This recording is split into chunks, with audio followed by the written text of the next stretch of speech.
persist until the formation of the National Wrestling Alliance in 1948.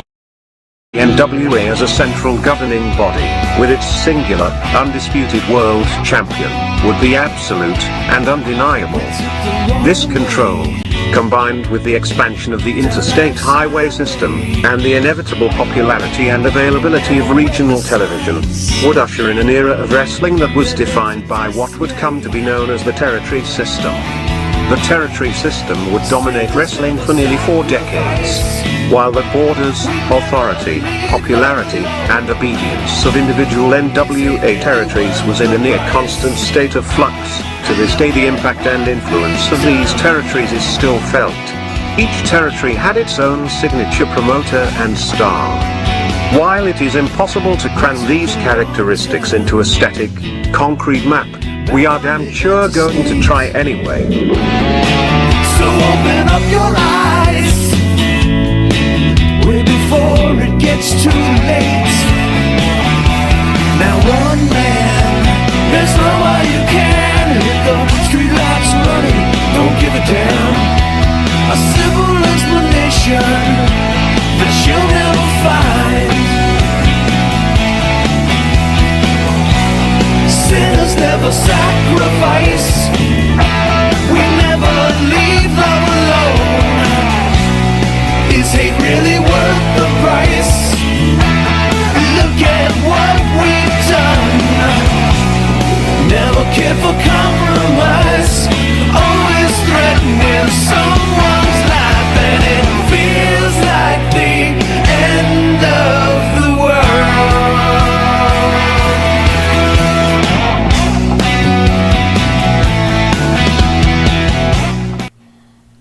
All right, welcome to another edition of This Week in Pro Wrestling, but this is a special one, Jimmy. Special? Well, we're not going to cover pro wrestling. In fact, What? we've got a returning guest, which we don't do quite often, by the way. No. The great, well, let's call him the Big Cheese, Sal Corrente. Sal, thanks for joining us, buddy. How are you today? Guys. Good. Lot of rain down here in South Florida, but other than that, I'm good.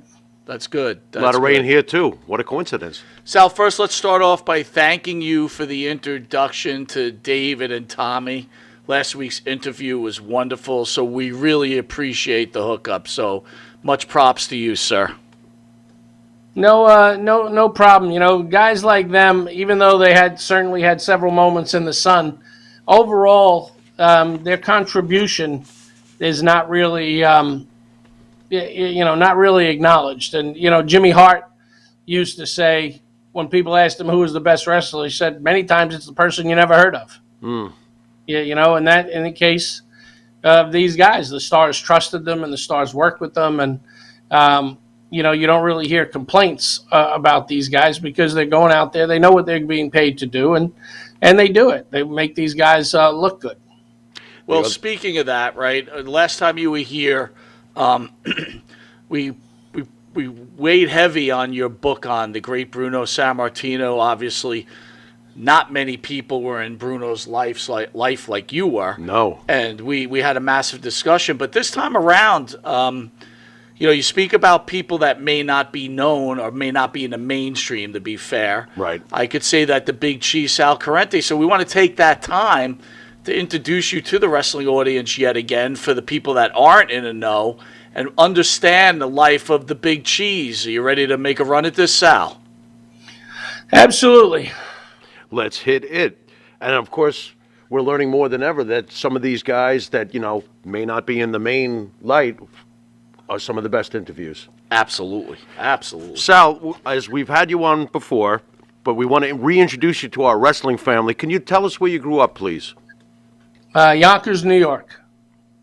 That's right in the hotbed. Excellent. What was your first involvement in pro wrestling?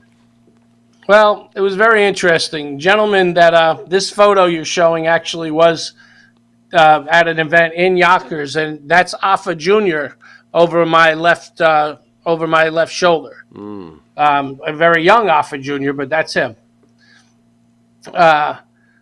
I worked with a guy, we both grew up on Beach Street in Yonkers. Name is Anthony Attanasio, and he would become a major factor later in the Wrestle reunion events. But he started an appliance repair company. Today it's called the Appliance Doctor. Back then it was A&A Refrigeration. He happened to get a call to go fix a refrigerator at the home of a guy named Dominic Marcello, who grew up I don't know where he grew up per se, but he lived a few blocks away from us. And him and a guy named Mike DeVanzo are responsible for actually getting me into going to the TV tapings in Allentown, getting me the job working security at the TV tapings.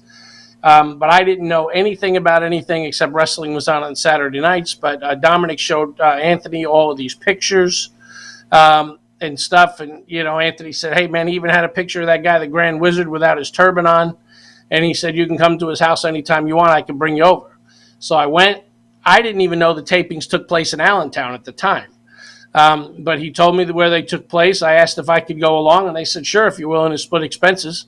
That was the day Buddy Rogers came back to the WWF. They immediately introduced me to the guy in charge of the building. He put me in charge of the back door, letting the wrestlers in and out. And then on the next night, I ended up taking care of the guys. I was young. I was probably just 18. I would get the coffee and soda on the heel side and Hamburg and keep an eye on the guys. And, if they tried to go out and cool off, or, George Steele, would end up scattering the crowd if the crowd got too close. It was pretty amusing after a while. But that's what we did for a long time until they moved up to Poughkeepsie. But along the way, I was introduced to Afa and Sika, who were very close to Mike and Dominic. And I'm very blessed they took a liking to me right away. And I started speaking with them. We started going to their home. Afa started teaching me the wrestling business, the psychology of the wrestling business. And, we just start making towns. And eventually I became a referee through, and believe me, it wasn't easy. Senator Joe Pisani in New York got me my license because I was blocked at every turn, which is, I'm sure many people were, not just me. But finally I was able to break through and get my license to start refereeing.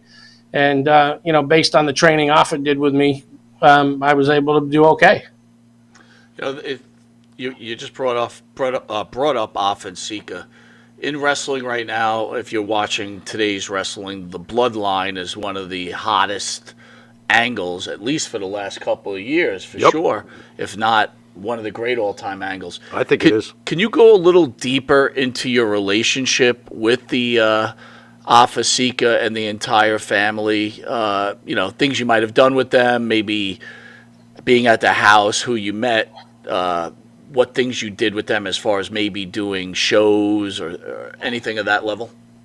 Sure, absolutely.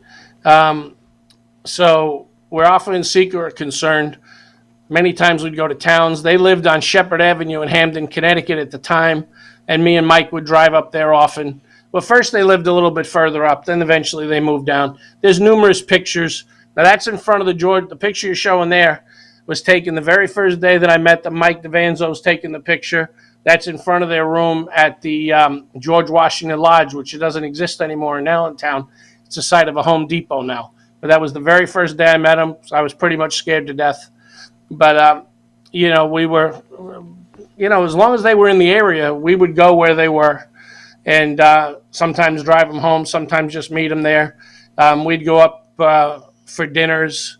One time everybody was getting together in Springfield at the place called the Hooky Low, which is only recently closed, where Afa's cousin would perform, Altoa Ripley, and his family. They were amazing. So, we were as inside as we could be being on the outside. As time went by, we just got closer. And when the Samoans left the WWF, then they started running shows. Of course, I refereed on all those shows. And then my first plane flight, Afa had always told me, get a passport. You never know when you're going to need it. So I did. And I went up to do a tryout for an overseas promoter in Afa's backyard. And next thing I know, I'm on a plane heading to Doha in Qatar. And we performed there and then in Dubai in the United Arab Emirates. And then we came back home and we went back to Cairo, Egypt. And we did 10 days, I think, in Cairo. And then the WWF came in right after us. Matter of fact, we were still in town when they got there. So that building had wrestling for like 20 days straight. It was an outdoor facility, and there was wrestling between us and them. It was there every night. Can I ask you about that particular tour? Sure. On the Young Rock, they have an episode where Rocky's working for the WWE or WWF, but he decides to go on that tour, and Vince finds out and fires him. Now, again, I don't know if it was a true story, was it fabricated, or did they expand on it? Did you know anything about this, and can you go a little deeper into it? Was there any truth to that story? You know, there might have been some truth to it. What I know is we all went at the same time, and Rocky did not come with us. He arrived on a separate plane. So there may have been discussion up and down whether he was going to come or not. But, you know, look, it was a long time ago. I can't say I remember specific details other than he definitely did not arrive with us.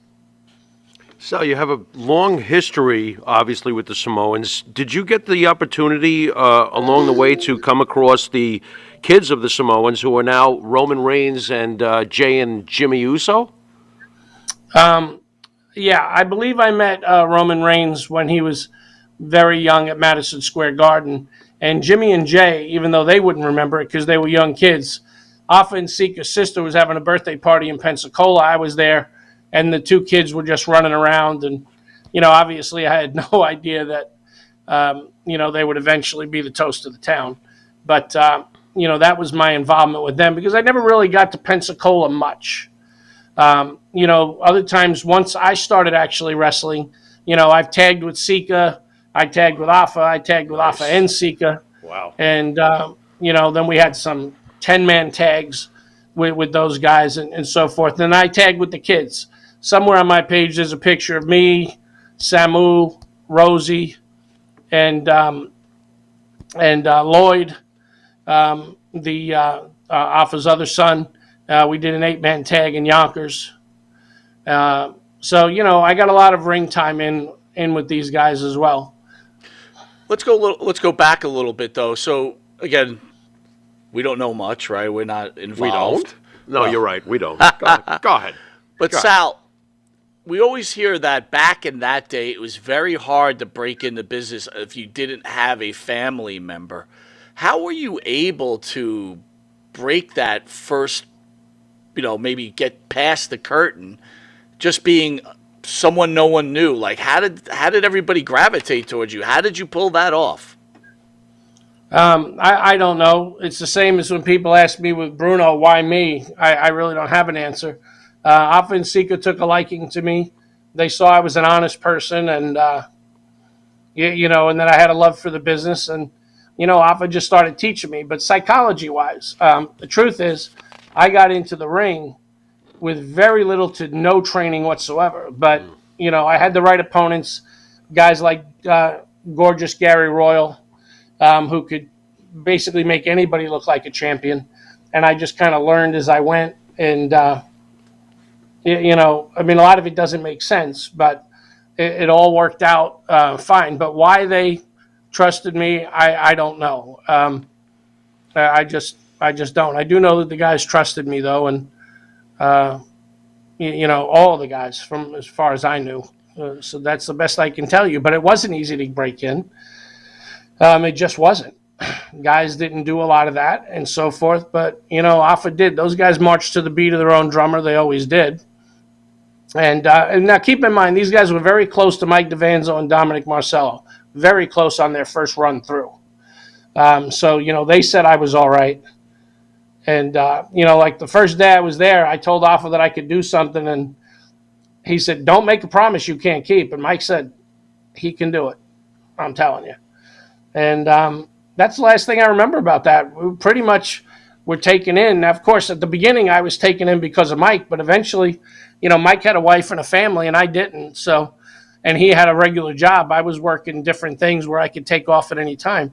So eventually, Mike couldn't always go. So it was more just me. So what was that favor that they asked you? Was it to bury someone in the back of Allentown? I mean, what was it? What? No, if you watch some of these. If you watch some of these old tapes, Afa had a snake. Okay. You know, they had the snake on in Georgia on the TV, and they just needed food for the snake. Excellent. And who was the food? Who was the food? Sal, being that you're new to the industry, though, and you start to wrestle, do any wrestlers try to take some liberties on you? You know, again, you hear those stories. Someone tries to break in, they want to break their ankles and all this other nonsense. Well, first of all, I didn't start wrestling until '92, and what we're talking about right now is more 82, 83, 84. Right. I didn't start wrestling until we came back from Australia. As a matter of fact, I didn't even start managing until we went to Australia. You know, at the time, Rob Russin, who's passed on now, he's actually responsible for breaking Diamond Dallas Page into the business. Through a series of misadventures on some overseas tours, I got involved with Rob Russin and also started working with him pretty consistently from that point. Well, he negotiated this tour of Australia. Well, today everybody goes to Australia back and forth. Well, in those days, there hadn't been any wrestling in Australia from Americans since Jim Barnett. But we got this tour booked. It was going to be a month, and Kamala was going to be the star of the tour. Well, you know, I was the booker. So now Rob booked certain guys that he just wanted, case closed. You know, on that tour, it was Lethal Larry Cameron, who's passed on. It was Derek Starfire Dukes, Cousin Luke, a guy named Rick Laribus, who looked like $1 million. The girls loved him. But I was able to book some people, and that's where I booked Gene Ligon as the Thunderfoot. And then, you know, talking about David Isley, I wanted David on the tour because, you know, in those days we were inseparable, living in the same town. And Rob just didn't see that it fit. But because Joel Deaton really couldn't be a Thunderfoot anymore, when I finally suggested that David be a Thunderfoot, Rob said, well, if it's okay with Gene, it's okay with me. And, of course, Gene was in the same crew with us, so he was totally fine with David doing it. And actually, Baby Doll made some outfits for them. And we took them over there. And the Thunderfoot team, whether it was Joel Deaton and Gene or David and Gene, just drew natural heat everywhere they went. I mean, it's kind of interesting. These guys just walk into a building and people hated them. So it worked out. Well, now we ended up getting over there, and we really didn't understand what we were going to be walking into. We were wrestling in a tent in the amusement park, and we only had a 30-minute time limit, period. The show starts on time, it ends on time, no questions. So, you know, we did some different things, but the first thing I did in a place where there had been no American wrestling is I sent, I think, Cousin Luke out with somebody, maybe even Rick Laribus, and I did the most ridiculous thing. It was a nothing. And everybody said, what in the hell are you doing? And I said, I want to see the crowd's reaction. If the crowd blows their gasket, we're going to have a very easy time here. If the crowd pisses on it, then we know we're going to have to do something else. Well, it was just the most simple heel finish. The people went berserk. I said, guys, just sit back and relax. We're just going to waltz right through this whole thing. And, you know, we'd have 3 matches. Paul Orndorff got in the ring the first night wrestling Gene Ligon as Thunderfoot. And I looked at him and I said, 2 minutes, Paul. And he said, what? I said, 2 minutes, that's it. You got to be out of the ring. And that's what it was. Now, halfway through the tour, you know, as you started to mix guys up, you know, David Isley had never worked heel before, at least not to my knowledge. And he certainly never worked heel under a hood that I was aware of. He was always a babyface, you know, any match I was in with him, which was many. Well, Orndorff took a liking to him, and he eventually came to me about halfway through the tour and said, look, I'm not interested in working with anybody else. I just want to work with this kid every night. So these guys went out there and tore the house every damn night until the last night. Then we had to put him in the ring with Kamala, and he was told that up front. Said, look, you do whatever you want up till then, but last night we got to finish up with Kamala and you. And that's what we did. And then from there, and I was refereeing and being Kamala's manager. So it was, you know, it was double duty plus doing the booking. But to be honest with you, we had such a great time over there. It was only 30 minutes worth of work, all free food, beautiful chauffeurs driving us anywhere we wanted to go. Nobody really wanted to go home. And we were supposed to go back the next year and the year after that, but unfortunately things happen sometimes and the deals get ruined. But, you know, we had a great time over there, but we were the first ones to break it in back, and we were on all the shows. Paul Orndorff and Al Green and Mark Laurinaitis were on one of the biggest shows in the country there called Hey Hey It's Saturday, and that thing was on 25 or 30 years. And then we were on Good Morning Australia, the Ray Martin show, which was huge over there at the time. And I think the Today Show in Australia, we had all major publicity, and the park was extremely happy with us. So that was it was a great tour. And when I came back, I decided to start managing. And, we did a lot of independent stuff around. And guys like Isley, Tommy Angel, Gary Royal, we all lived in the same area. And there's this local guy there named Willie Clay. And Willie was trained to wrestle. And he had always wanted to do it, and he did it. And he started promoting shows. And even though they were little shows, they were a couple of miles drive. And the people believed in Willie. The people loved Willie, even though he was not a star wrestler at the time, hadn't been on TV yet or anything. And we eventually turned heel on him. And quite honestly, me and David needed police security just to get to our cars. I mean, these people wanted to kill us. And, that went on for a long while. And then, that kind of wrapped up for me when Michael Hayes was going to the WWF. Me and Gary Royal and another guy named the Buddha, who's also passed on, we wrestled Michael Hayes and Jimmy Garvin on the last night before Michael was going to the WWF. We would have been their last match, except they had a double shot, so they had to leave Concord, North Carolina, and shoot down the road, wrestle somewhere else. But we were one of the last two matches that Michael Hayes had outside of the WWE. Did you bring a doctor along to that Australian tour just in case the boys got hurt? Maybe like a the boys did get hurt. It was tough. No, we did not bring a doctor, but this was a major amusement park, and there was everything there was needed. But Gene Ligon, the Thunderfoots would sometimes do some comedy stuff, and I know he feels bad about it, but Gene was doing some stretching stuff and supposed to be funny stuff, and one of the guys started shaking the rope, and it was kind of chilly because, we were there in July, but that's their winter. So it was kind of chilly, and Gene Ligon's, whatever thing it is, snapped, and it was tough. I mean, it was really tough. I think he wrestled Paul that night, or maybe they were in an elimination tag match or something. We had to get him out of there immediately because he could barely walk. And then Cousin Luke hit Rick Laribus, we called him the Gladiator, hit him with a clothesline, and I think he was knocked silly for a couple of days.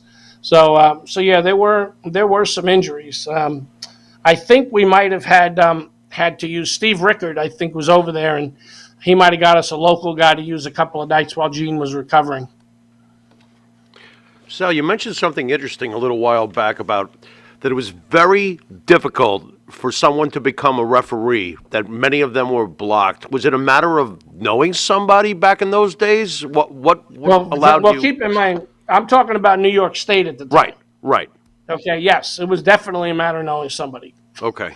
Believe me, if Senator Pisani didn't intervene, I would have probably never gotten my license. Now, Alpha would have put me in the ring anyway in other places. But to get the New York license, okay, I had to I tried several times, and it just didn't work out. And even then, getting the work after that was not easy. That's where, I was happy that another senator intervened on my behalf. And it's sad that it had to be this way because I was as qualified as anybody, but that wasn't relevant.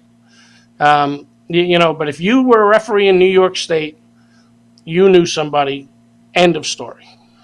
Mike, I find that mind-blowing. Senators getting involved so someone can get a pro wrestling referee license. Well, that's wild. Now, keep in mind, when I say get involved, you write a letter of introduction, something like that. Right. I got you. But that, it's like anything else. The message is clear. If a senator is going out of his way to have a letter of introduction sent, then that's what it is. Now, of course, all of that's changed. I mean, the WWE uses their own referees today.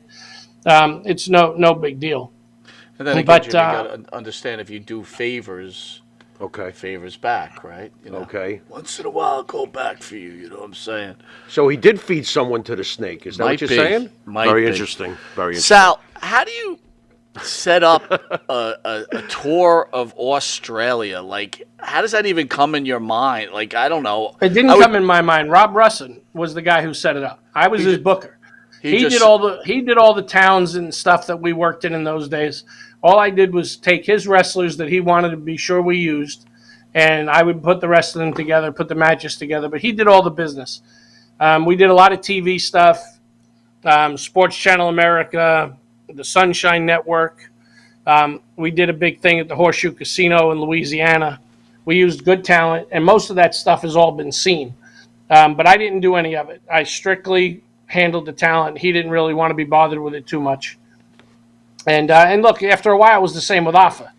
He would, he certainly would put some people on the show, but, I would help him with that. And then, after his training, he'd have me come up with the finishes and stuff. And, one time, actually, he was going to the ring and he said, "What's my finish?" I said, "Well, what the hell do I know?"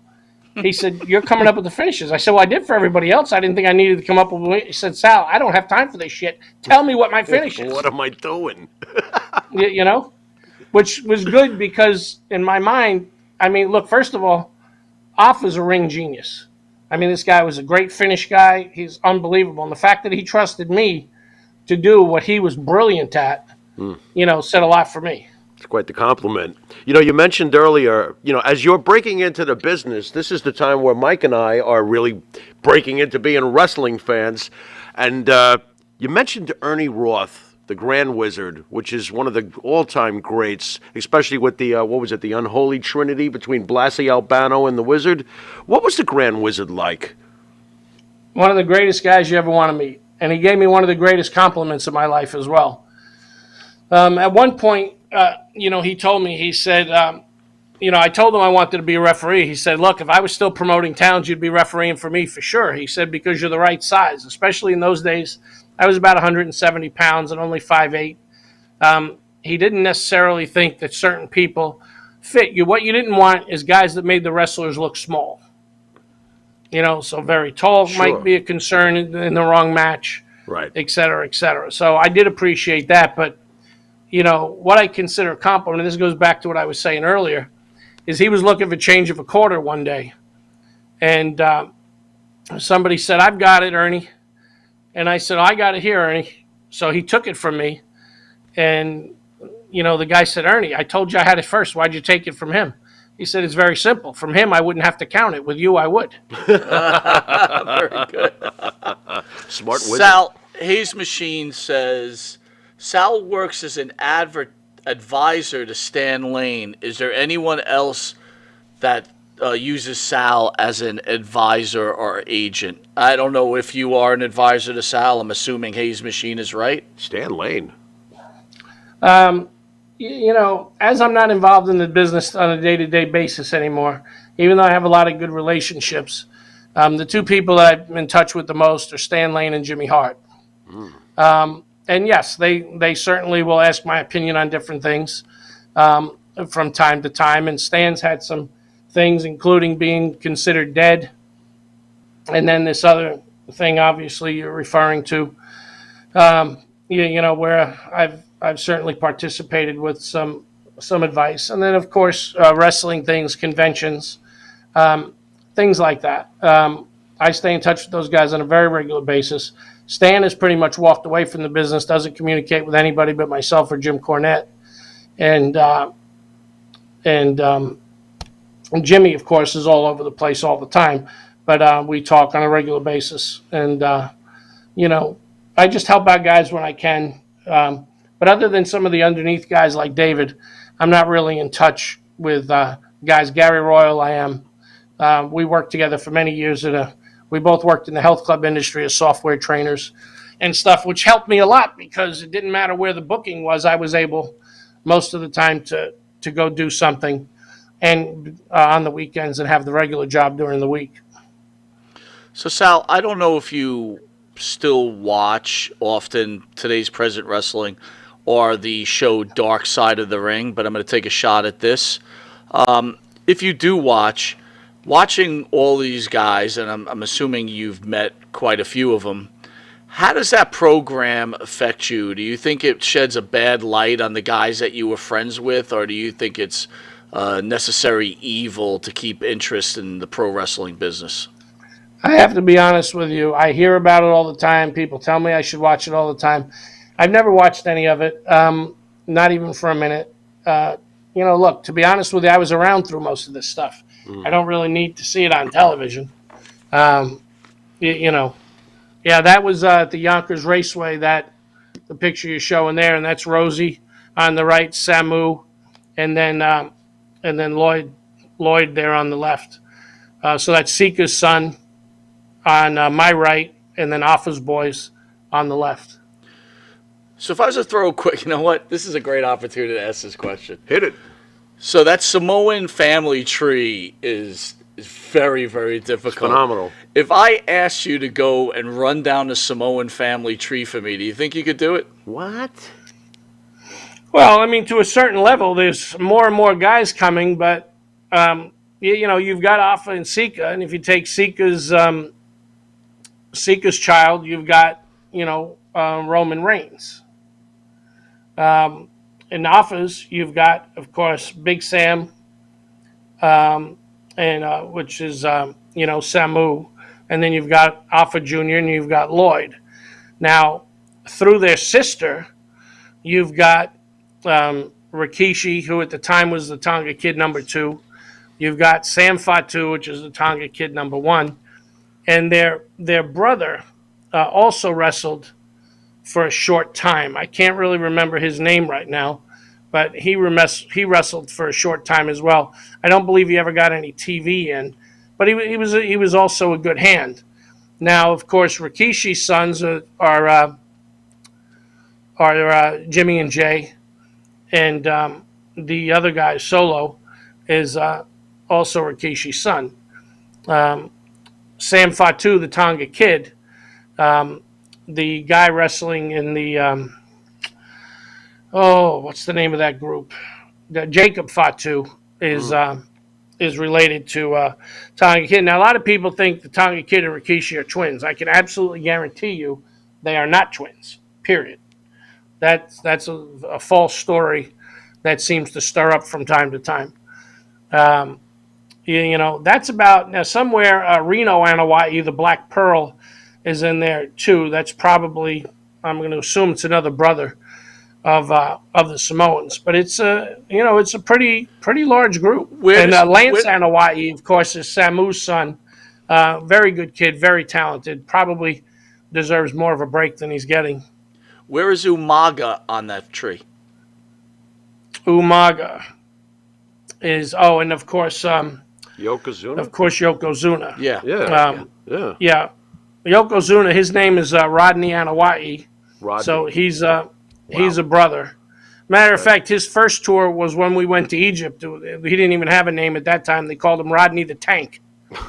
Those were his first matches. So I probably refereed his very first matches over there in Egypt. Sal, I heard a rumor about you being in Egypt, and tell me how true it is. I heard you flew all the way to Egypt and you refused to go see the Egyptian pyramids. Why? How true is that? What? Well, it's half true because I refused, but Alpha came and let me know that I wouldn't be refusing. Can you elaborate a little more, please? Oh, yeah. He said, get your ass up out of that bed. I'm told this is important. We're going, and you're coming, and end of story. Sal, So why at didn't that you point, want I went. Why didn't you want to see the pyramids? The pharaoh is very confused. I'm not a sightseeing guy. Oh, I mean, all right. I'm just not. Wow. But like I said, I wasn't given an option. Well, after you weren't given an option, what was it like personally seeing Egyptian pyramids? Yeah. Just like looking at it in a picture. It's unbelievable. The thing that I remember, Oh my God. the thing that I remember the most about it is when Samu and some of these other guys went out for a camel ride. The guy tried to hold them up out there for money, and of course they gave it to him. But then when they came back in, they told the boss that he forced him to give him more money, and he started beating the guy with a stick trying to get the money from There you him. go. Wow. There you go. Oh, my God. Yeah. Oh, yeah. Yep, I believe that. All right, so smarten us up a little bit, right? We had John Arizzi in studio, and we knew John Arizzi as fans that he was like maybe the OG of signings, and we really didn't know you, Sal, at the time. But now, from what I understand, is you are really the master of the pro wrestling signings. Could you elaborate on that and tell us how you put that together? Well, look, a guy like John Arezzi did stuff before, I was really doing anything. And he certainly was around a lot, knows everybody, and did some things. What I did was put together a company called Wrestle Reunion. And the thing that I changed was I brought a lot of legendary matches together. I mean, if anybody wants to go to Wikipedia, type in Wrestle Reunion, we had 3 gangbuster shows with a lot of feuds, a lot of things that maybe you'd never seen before, certainly things that you couldn't see on any street corner on independent wrestling on a regular basis. The bottom line is some of that wasn't easy. I mean, there's only 2 promoters, Paul Heyman and myself, in the last, I'd say, 20 to 30 years that got Terry and Dory Funk in the ring together. Believe me, it sounds a lot easier than it is. But we got that done. And of course, I know Paul Heyman since we were both very young. He grew up very close to me in Scarsdale, New York, and Yonkers just the next town over. And we'd worked together pretty early on in my career as well. Let's see, I put all 3 of the Midnight Express and Jim Cornette in a tag match against the Rock and Roll Express and the Fantastics. Wow. Nice. There were a lot of special things. I talked to Bob Orton Jr. I wanted him to wrestle. He said it was absolutely out of the question. He wouldn't do it. And he said if I needed to cancel him off the event, that he understood that too. So next thing I know, I'm in Portland sitting down with Roddy Piper and then getting together with Buddy Rose and Colonel De Beers. And I told them I wanted Bob Orton to do the show, and Bob refused. And Buddy said, you call Bob and you tell him you met with me and I said this. I said, he'll do it. So I don't even remember what he told me to tell him. But when I was done, he said, you know what, Sal, I'm going to do it. So we did that. Shortly after that match he had there in Tampa, he was back in the WWF. And Gorgeous Gary Royal is the former NWA Junior Heavyweight Champion. He had worked a tremendous amount with Shawn Michaels and Marty Jannetty in Kansas City when those guys were just starting out. He was the seasoned veteran at the time. And when I asked him who he wanted to work with, he said, well, I'd like to work with Shawn Michaels, but I know that's not realistic. He said, but if you could get Marty Jannetty, that'd be great. So I called Marty and I booked him. I could tell by the look in his face when he came up to me that he had no idea what he was booked on. We had 95 wrestling legends in that building. And he really seemed to have no clue what was going on. So he said, could you tell me who I'm wrestling tonight? And I said, yeah, Gary Royal. And he said, Gary Royal? He said, you mean the real one? I said, yeah, the real one. So Gary came to me later and he said, Marty wanted to know how he got booked on the event. And I told him that, I suggested him. Now, those guys went out there, had a solid match. Very short time later, Jannetty was right back in WWE. Now, his stay didn't last long, but based off his performance at Wrestle Reunion, he was right back there in WWE. And, many times for the Wrestle Reunion events, I had to work with WWE on different things. Because I would have guys booked. We were doing things on Royal Rumble weekend, but they would work with us and we would work with them, and it all worked out fine. Now, that was in the day when I was booking all of the talent and they all worked for me. There were no outside vendors. There was no nothing. And in those days, I was accused of ripping people off. 95 wrestlers, autographs, QAs, the whole 9 yards, $299. Today, one guy might want $299 for an autograph and a picture. Yep. Yeah. And we had 95 guys. So it's just it's crazy to me how that all went. Now the Wrestle Reunion tapes have never been seen before. They got tied up in litigation. There was a big trial with Live Nation. Of course, it's all on the internet and so forth. But I've recently gotten the tapes back. I'm going to do what I can here pretty soon to get them digitized. Now, if you guys look on Google and see the matches at Wrestle Reunion 1, 2, and 3, it's all pretty amazing stuff. We had Steve Williams' comeback match from cancer. Bruno and Larry Zbyszko got physical in Valley Forge, Pennsylvania. The Dudley Boys wrestled the Midnight Express. Unfortunately, I wanted a 6-man with Spike Dudley and Stan Lane, but Stan was doing his powerboat racing in New York, so he couldn't make it, so we didn't bring Spike in either.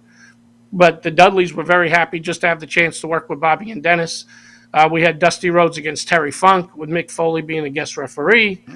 Tully Blanchard wrestled for the NWA title. Perhaps it was the only time he ever did that. There's just one match after another. It was all great stuff. Jimmy Snuka tag teaming with Roddy Piper. All for $299. Yeah, that's right.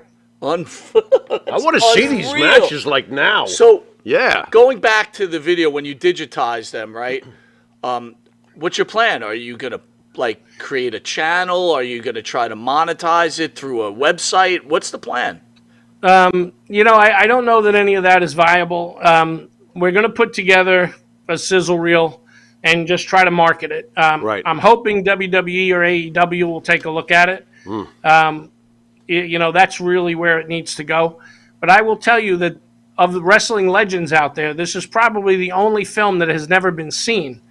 Now, many people still ask us to this day, and this was from 2005, when it's possible that they could see this stuff. And, it's almost 20 years later, and I still get asked. There's never been seen by anybody, and when I say anybody, I mean including me. Wow. It's just there. We will get it digitized. We'll make a sizzle reel. Who knows? You might find one person in the country who just wants to buy the whole thing out, and they can do whatever they want with it, put it in their private collection. But ultimately, it belongs on a WWE network, or if AEW gets a streaming going, this is the kind of thing that really they should have. I don't know of any other tapes made with legends that have never been seen by anybody. Well, if you run out of especially options, with these kind of one-time only matchups. If you run out of options, you could always put it on our channel. We can charge people $29.99 to see it. There you go. Unfortunately, I just don't think that, look, these Wrestle Reunion events cost a lot of money. And I eventually decided to bail out. And what I did was I got involved in the celebrity autograph business very early. People, group out in Los Angeles, the Hollywood Collector Show, Ray and Sharon Courts, taught me everything I know about the autograph business. They were great people. I started attending their events, seeing what was going on. They ended up treating me like a friend eventually, and they taught me the whole business. And they actually came down and helped in Wrestle Reunion in Tampa. These folks, they started the whole autograph business. Before, celebrity shows were just vendor cards and things like that. Then they brought in Robert Shane, who played Inspector Henderson on Superman, for their first event. And from there, it eventually just took off. So you mentioned dealings with Roddy Piper. Did you have any dealings with Randy Savage? Other than working with him in the ring, no. How was it taking bumps, by the way? Was that easy for you did you like actually doing the physicality of the pro wrestling itself, or? Oh, yeah, it was fine. Look, I knew what I was limited to and what I wasn't limited to. And, again, no training whatsoever. But when I worked with Randy in the ring, it was strictly just as a referee. As far as wrestling other guys, a lot with Gary Royal, a guy named Gentleman Ken Timms, who was fantastic, Pistol Pez Watley, and then, a lot of the local guys around. I can't even think right now. Of course, I tag teamed with Stan Lane several times. Me and Sika teamed against Dominic DeNucci and Preston Steele one time. So just different things. But I was careful. One, I don't want to make anybody else look bad. Certainly didn't want to get hurt. But I'm very proud of one thing. No matter who I worked with, we never got booed out of any buildings. Now, that picture there that you're showing, that's again at the George Washington Lodge. That is the day after Hulk won the title in the Garden. And I can't be sure, but based on the fact that he left the building, probably went straight to Allentown, that may be the very first picture that was ever taken with that belt with him. And again, this was Mike DeVanzo, was very close to Hulk on his first run through. So when we got to the hotel, he called over there. That was a great hotel. Almost everybody stayed there. If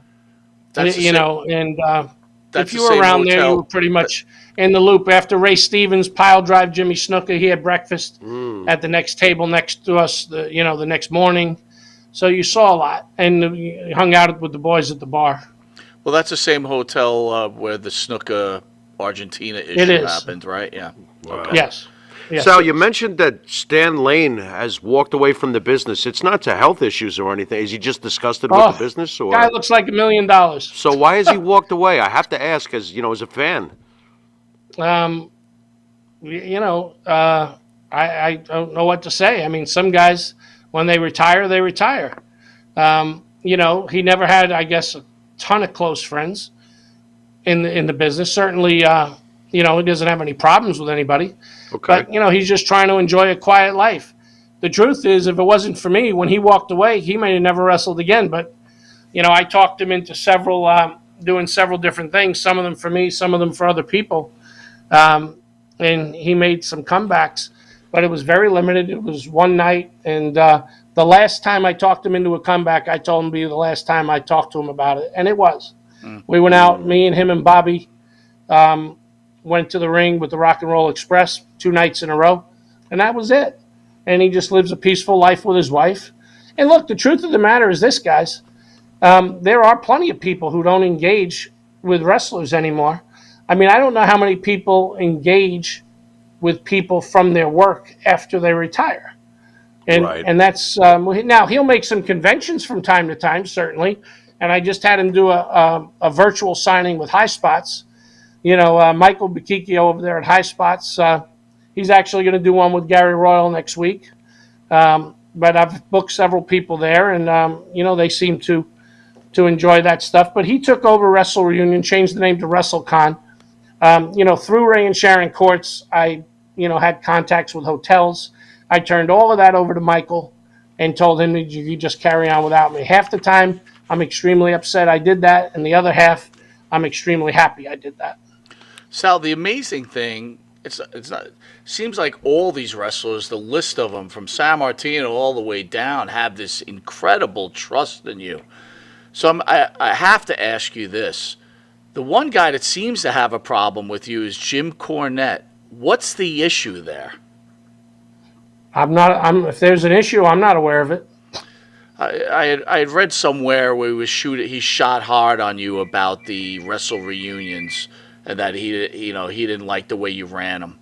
I don't know, maybe it's in reference to you saying that people thought you ripped them off or whatever else, but I was wondering if No, I certainly didn't rip them off. I got news for you. Everybody got paid at Wrestle Reunion, including Jim Cornette, who also came down and bought a lot of merchandise.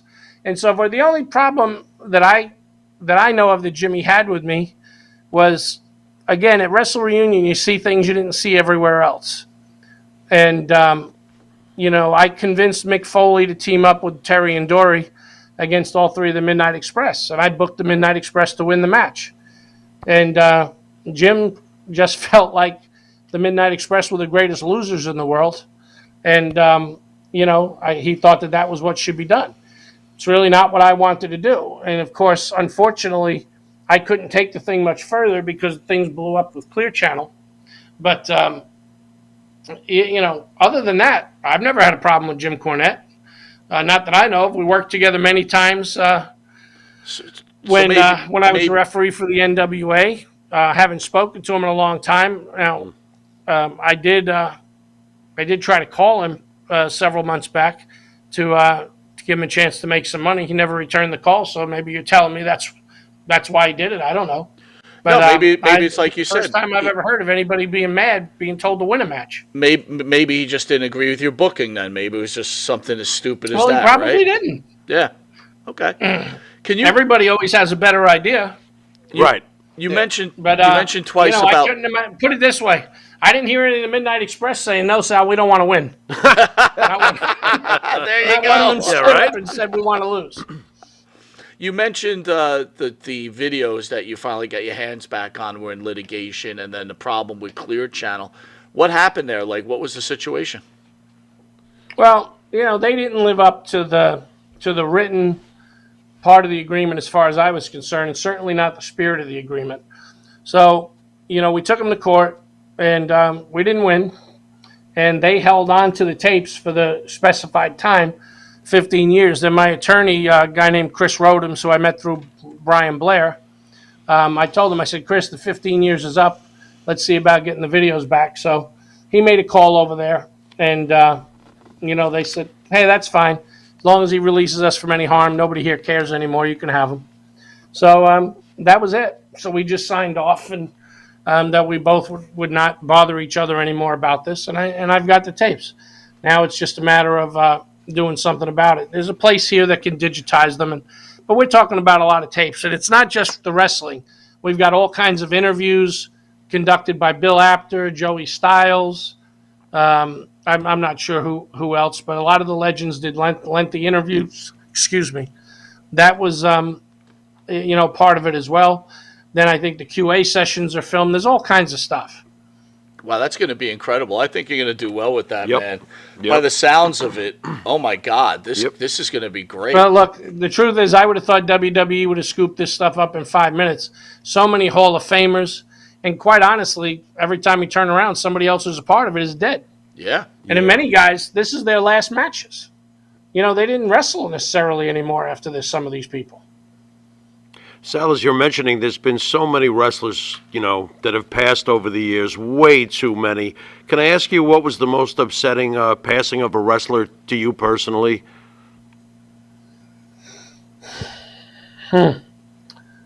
It's not an easy question. I will tell you the first one that struck me was Ernie Roth.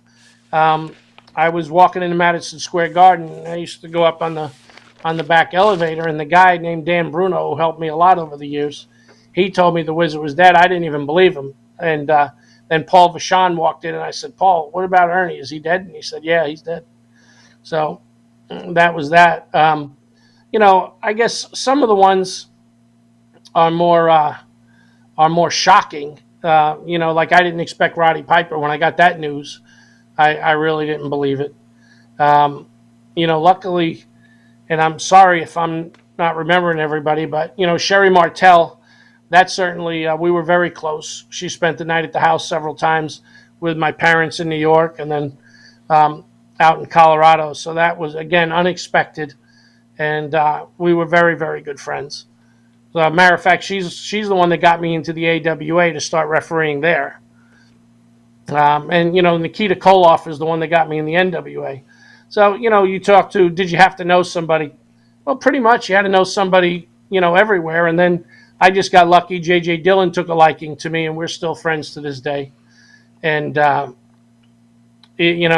guess, J.J. started as a referee himself. And Bruno helped him quite a bit when he was a young referee.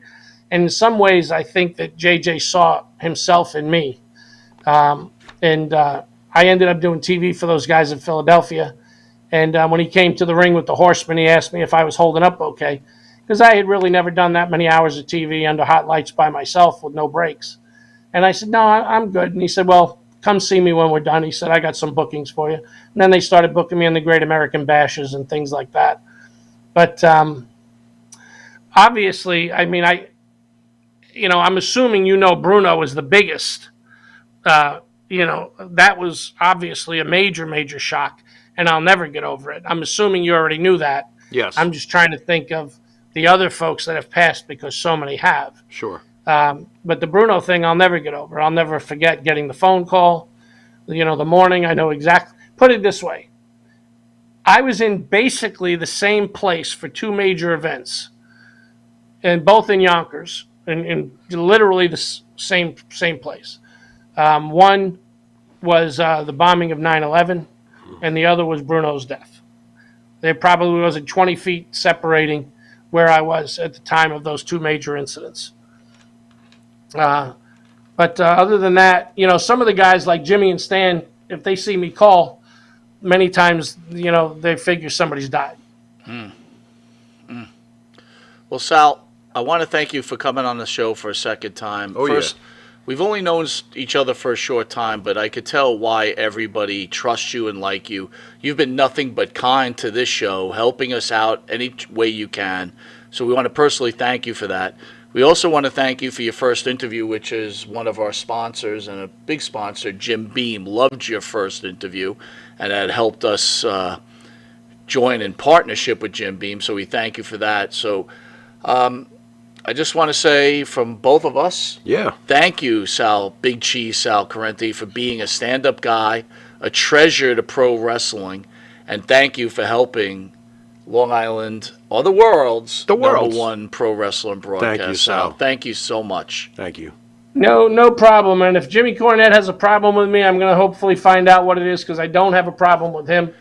You can't agree with everybody on everything, but anybody I have a problem with, I don't deal with. While you're at it, Sal, could you find out what his problem is with us? Thanks, brother.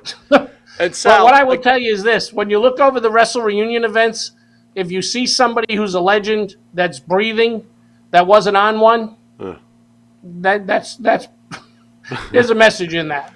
And then, Sal, don't get too upset with the Jim Cornette thing, right? It was me reading something and asking. Yeah. This may not even be true at all, right? You know how the internet is. On this show, we have to ask the question, so please, I don't want to, you seem a little perturbed no about worries. it. But I do know he wasn't happy with the booking that night, and Right.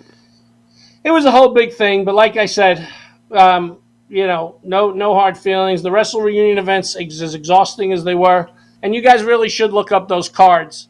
And Yes. as I get this stuff digitized, there'll be an announcement made, because who knows, there may be somebody sitting in Japan who says, you know what, I want this in my personal collection. Yes. And they can have it, because there's stuff on there. CM Punk was in our first main event. Oh, wow. Wow. Nice. Yeah, it was Dusty Rhodes, Dustin Rhodes, and Mike Graham against Abdullah the Butcher, Kevin Sullivan, and CM Punk. Wow. And Harley Race was out there. Oliver Humperdinck was out there. man. And look, I'm just going to tell you straight out. I called Dusty point blank and said, we're going to try and book a couple of future legends on this thing. We want to put CM Punk in the ring with you guys. He 100% gave it a thumbs up. I talked to Mick Foley, who was going to referee the match.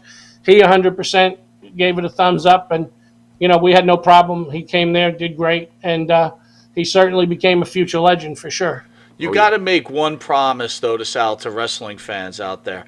If you do find that guy that's going to take this as a private collection, you should at least release one match so the general public can Gets see a taste. what a wonderful event, these events you created. Well, you guys will have a taste, because Michael at High Spots has guaranteed that once I digitize everything, he's going to put a strong sizzle reel together to let people see. Okay. The people that weren't there live, to see what it is. Can I ask how long this digital process will take, if I may?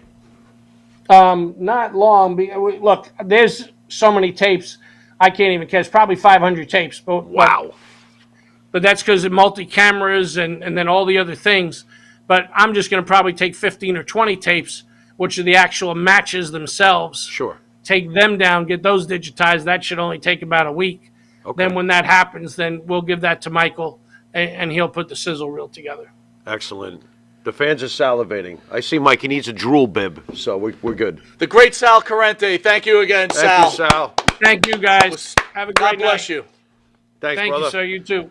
Thank you. Wow, that guy does not disappoint. No, not in the This least. is what you talk about, like hidden gems, dude. Yeah. I love the hidden gem thing. Do you imagine, though, I'm 18 and, oh, by the way, hi, this is Offer and Sika. Right. How about this? I'm having lunch negotiating with Roddy Piper, Playboy Buddy Rose, and Colonel De Beers. Yeah. How about get up and see the pyramids or else? Wow.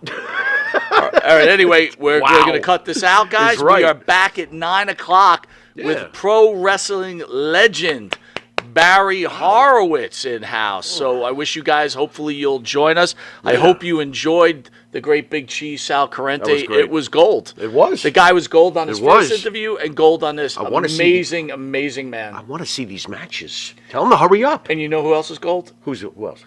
The Monty and the Family. Oh, yeah. I love you guys. Monty and We'll the see you at Family. 9 p.m. You've been watching This Week in Wrestling. And until next week in wrestling, later.